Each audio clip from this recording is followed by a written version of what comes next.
আগামীর কুমিল্লাকে এক্সাম্পল করার জন্য দৃশ্যমান দুই একটি রাস্তা আমরা করতে চাই। প্রথম চয়েস করেছি আমি এই রাস্তাটা। আমরা যদি করতে পারি যে আগামীর কুমিল্লা এই আদলে আমরা সাজাবো, তো এটার জন্য আমরা কনসালটেন্ট নিয়োগ দিচ্ছি। খুব দ্রুত সময়ের মধ্যে আমরা বসবো।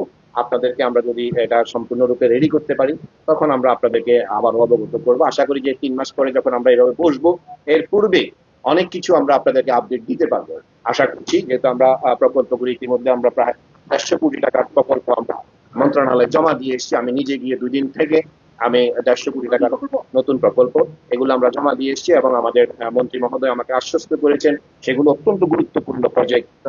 ট্রাফিক জ্যাম কন্ট্রোল করা, তারপরে হচ্ছে পুরাতন যে খালগুলো দখল হয়ে গিয়েছে, পুরাতন খালগুলো উচ্ছেদ করা, দখল মুক্ত করা, তারপরে রাস্তাঘাট যে দখল করে ফেলেছে, ট্রাফিক নিয়ন্ত্রণ করতে রাস্তাঘাট উদ্ধার করা, যে দখল মুক্ত করা, আন্ডারপাস আছে, ওভারপাস আছে, এগুলো নিয়ে আমরা আরেকটা প্রকল্প, ওইটা নিয়ে আমরা কাজ করছি। ওটা এমপি মহোদয় সেগুলো নিয়ে সবসময় যোগাযোগ করছে যে আন্ডারপাস ওভারপাস কিভাবে শহরকে আরো সুপরিকল্পিত ভাবে আরো ইয়ে করা যায়, সুন্দর করা যায়, সেগুলো নিয়ে কাজ চলছে। সেগুলো অনেক বড় প্রকল্প, এগুলো একটু সময় লাগবে।